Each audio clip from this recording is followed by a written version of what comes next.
Okay. Good evening, members of the Political Endorsement Committee and ALADS members attending. It's an honor to be here debating the future of the Sheriff's Department, an organization that I've been involved in for my entire adult life. For the last 31 plus years, I've had the privilege of wearing tan and green, serving our community with pride. As a military veteran, I've always had a perspective on leadership that is far different than those who've recently occupied the office of the sheriff, both past and present. The two most important rules drilled into me as a young officer was first, mission accomplishment. Get the job done, period. Second, take care of your troops. If you fail to do that, there's no one left to do the job. The reason I'm running is because incumbent has willfully failed on both counts. We're not getting the job done, our recruitment numbers keep falling, crime keeps rising, and the job our deputies do on the streets and in the jails keeps getting harder and harder to do. I've never shied away from doing what's right, no matter how difficult the task. I fought to ban smoking throughout the county jails, something we take for granted today, but it didn't come easy. I've advocated on behalf of our military members of the department to serve our country without having to pay out of pocket to do so. I've helped hundreds of department members for years preparing for promotional exams or navigating the disciplinary process. I've challenged corruption on principle, and I have the battle scars to show for it. Long before pay-to-play was part of the national news, I took on the Baka Tanaka show at great personal expense because I understood what the impact would be in the long run. History proved my unheeded warnings to be spot on. We have an opportunity to take the department back from the special interests that are destroying the LASD. I have real-world experience and extensive educational background, and I can enter the office of sheriff with the credibility of being a true reformer. Together, we can set the LSD back on the right course, both for ALADS members and the community at large. And our first question, Ron Fernandez. Sir, ALADS estimates that the department would need to increase deputy sheriff staffing by approximately 25%. So that's about approximately 2,000 deputies. To release systemic mandatory overtime and carpeting based on today's operational plans. Do you agree with ALADS assessment of the deputy shortage? I think you're underselling the size of our lack of staffing on the department. If you compare the city of Chicago, it has 2.6 million residents in a jurisdiction that's less than 400 square miles. Oddly, we have 2.6 million residents in our own jurisdictions, spread between 1.6 million in the contract cities and another 1 million unincorporated communities, and we're spread over 3,087 square miles. Now you do the math here. We're trying to do that with a field force that's roughly 3,500. Chicago PD has 12,500 people. So the numbers are horrific. We're the least policed metropolitan area in the entire country. The average for the entire nation runs roughly 2.5, regardless of whether it's urban, suburban, or rural. Metropolitan areas, the average for the entire nation is 3.8. LAPD does it with 2.2. They're understaffed. We're trying to do it with 1.1.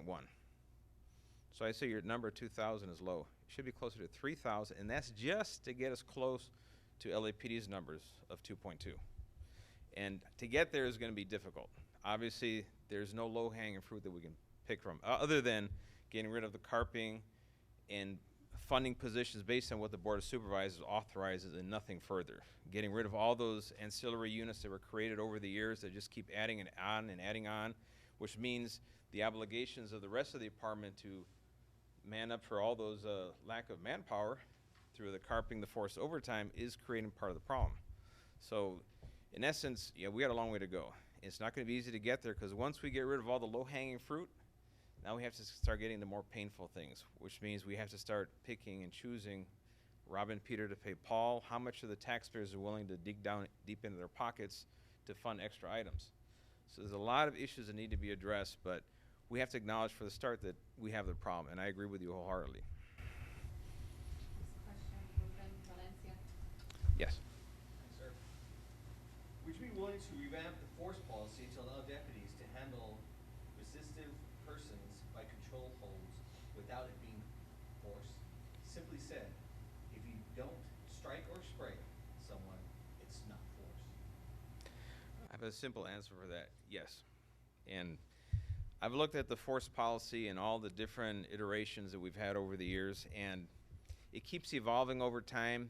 The enforcement of the policy keeps changing, and from a supervisor's perspective, from my sergeants who work in the line, when they complete their force packages, those things are getting thicker and thicker, and which means is that my supervisors are not out in the line supervising deputies.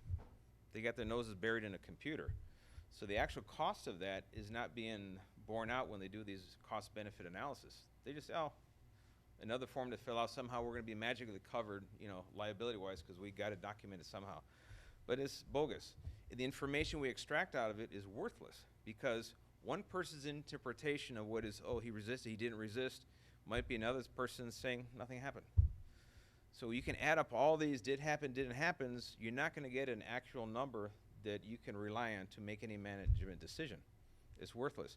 The things you can count are people being assaulted. You can count those. You can count injuries. Those are statistical numbers that are valid, that you can make inferences for and then decide broad applications in terms of policy.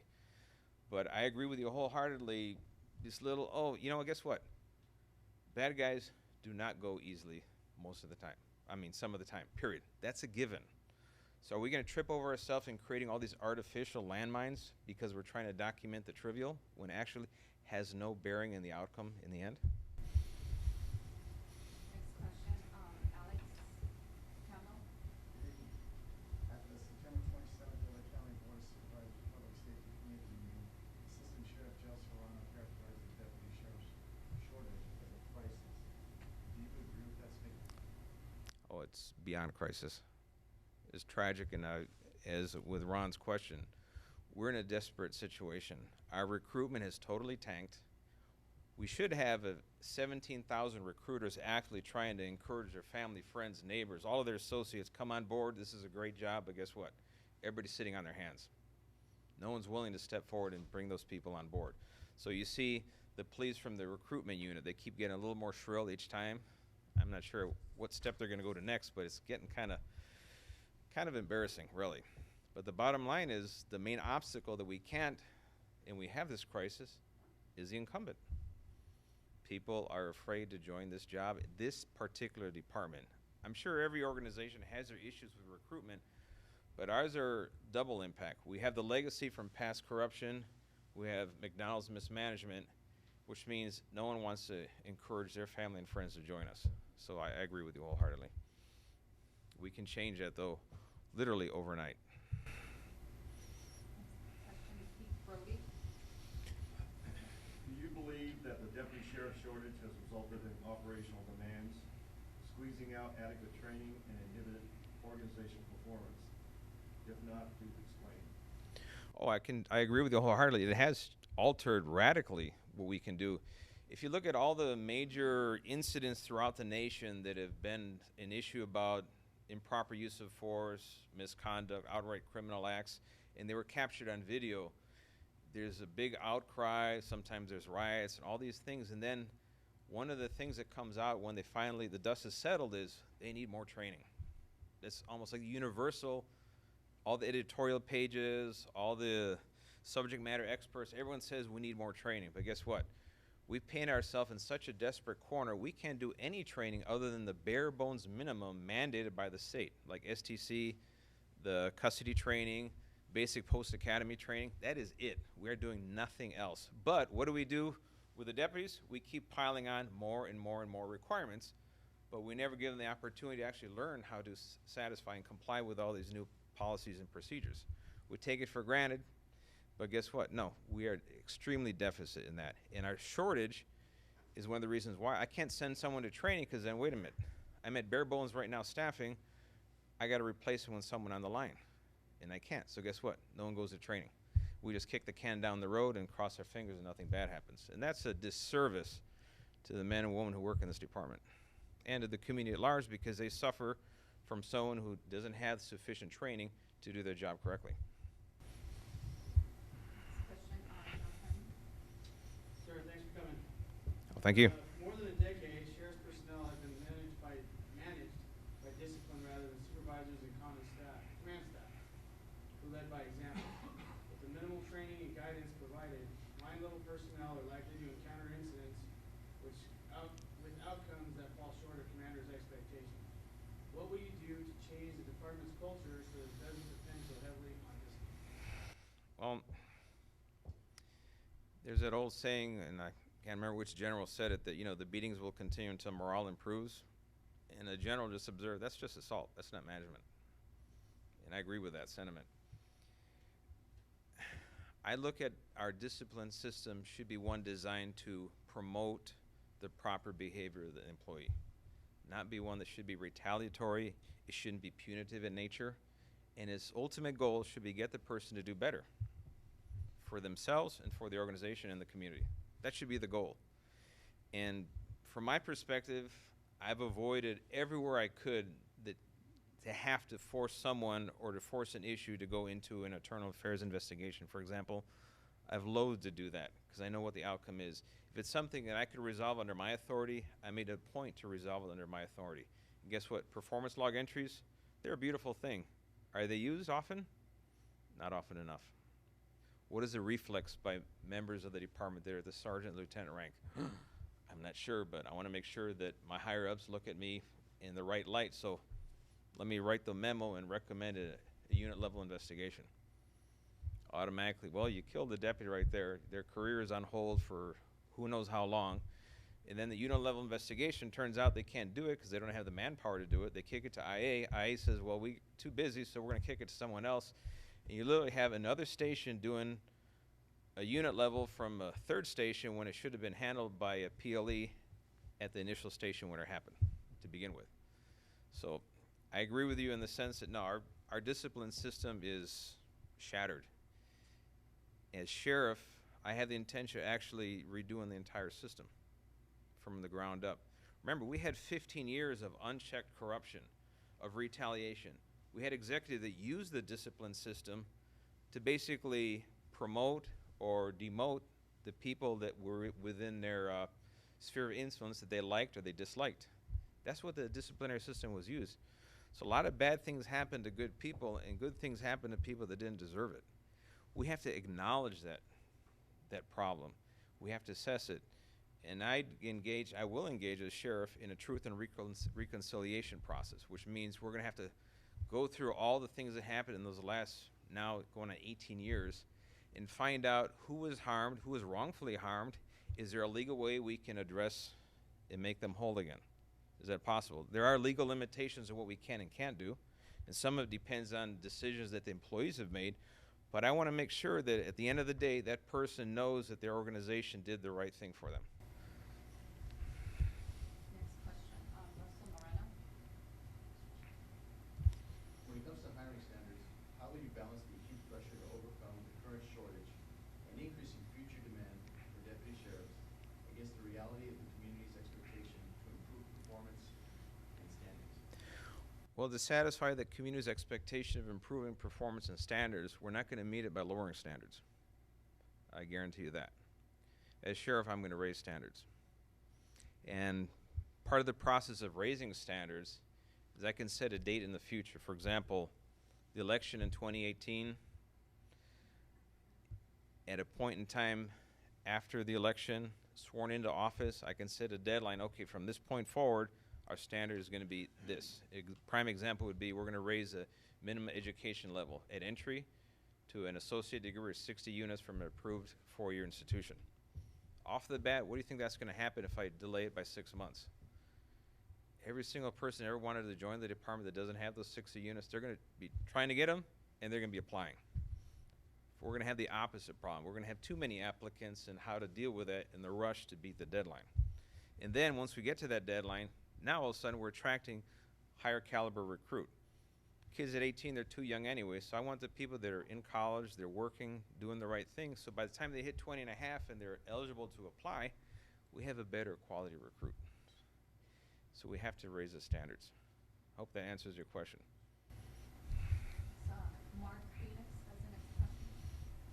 Yes, sir. Would you be willing to allow custody deputies or any deputy working lockup to carry impact weapons and the larger OC canisters along with tasers, such as in prisons? And if not, would you allow deputies to carry full-size metal flashlights as in the past? A few weeks ago, the sheriff held a press conference where he announced, breathlessly I may add, that a deputy was arrested for raping 2 inmates.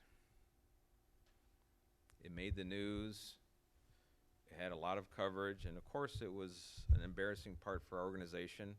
We're going to hold people accountable for breaking the law. But my concern was, at the very same time that happened, I want to say the day before or within that very week, there was a deputy at Central Jail who was shanked. Almost lost an eye in the process.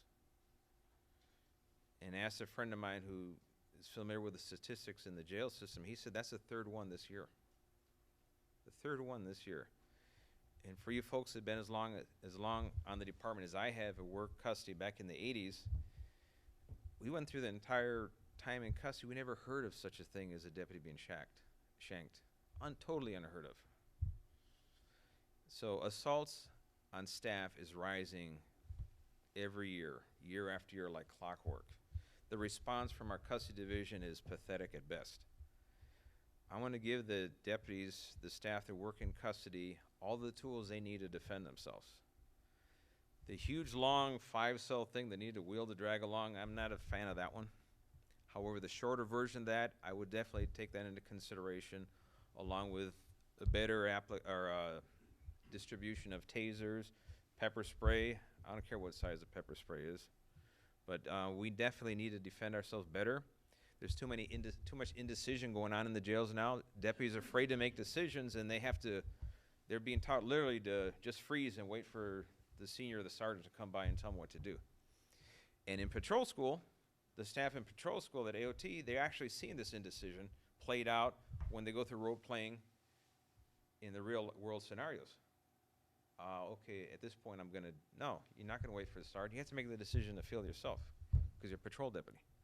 So we're setting ourselves up for failure, the current system. I will give them the tools to defend themselves, and that means adding the metal flashlight back in. By all means, we will. Of course, with that, we need proper training.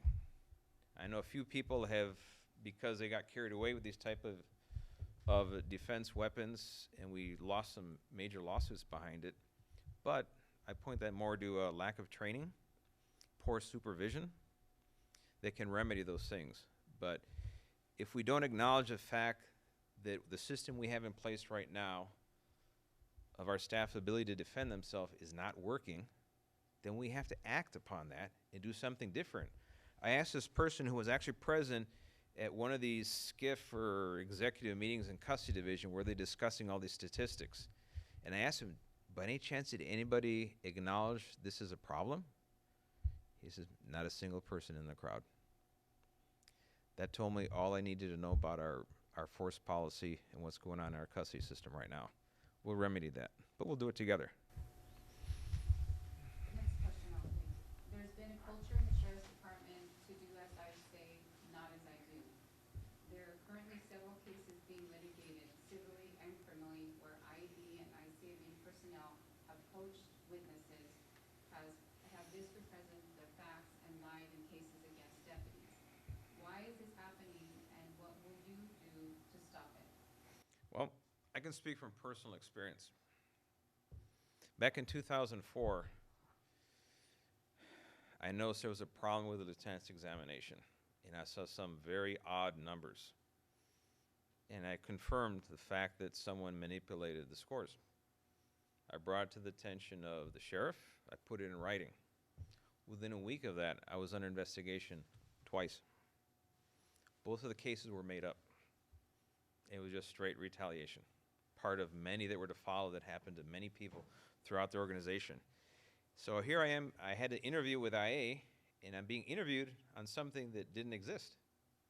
It was like an act of fiction. But according to the witnesses that were coached to pretend this is what happened, just say this is what you're going to say, and then voila, I was founded. I was given 5-day suspension for one, 10-day suspension for another one. So when I got those real thick things back that has all the interviews, I went through the interview questions, and their witness actually got cold feet and said, well, it really didn't happen that way. And they had to write in the transcript. What do you think the 2 internal affairs investigators did? One who is now a captain of the department. They said, okay, thank you for your information. They ended the interview right there. So out of my own pocket, I had to pay for my defense in suing the department, and it cost me about 40 grand. And I got the cases wiped out. And that was my experience. My experience, unfortunately, was not unique. It is, I don't have the words to describe how I feel about this other than it's an abomination of everything that the department represents and law enforcement as a profession should represent. Under my command as sheriff, anyone who works internal affairs, internal criminal investigation bureau, one, they're going to be a seasoned investigator.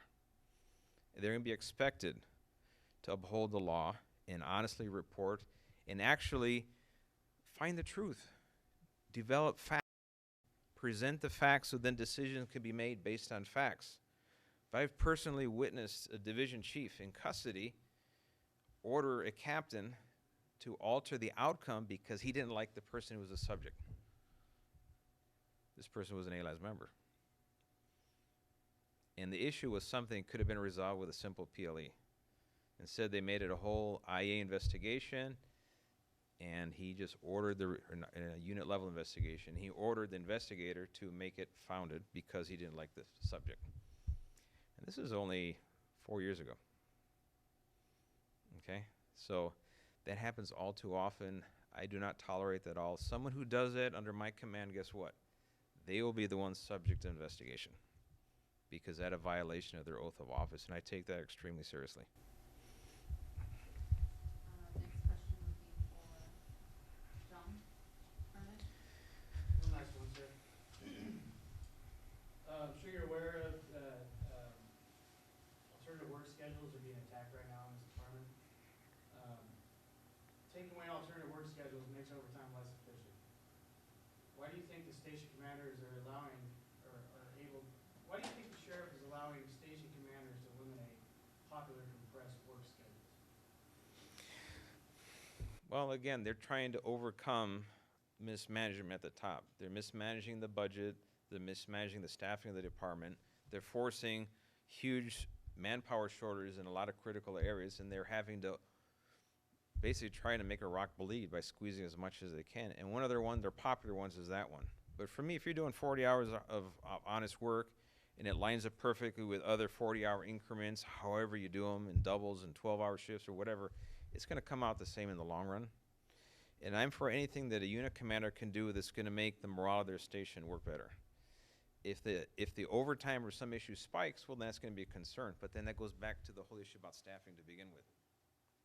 If we have the right staffing level, which we will have, because I guarantee you, as sheriff, our recruitment problem, our retention problem is going to change overnight. It's going to be like a shot in the arm of adrenaline. And some of these problems, they won't go away overnight, some of them, but over time they will go away. And we won't have to address it anymore. Our final question, John Hernandez. As you know, or may or may not know, we fought the department's idea of the Brady list and won.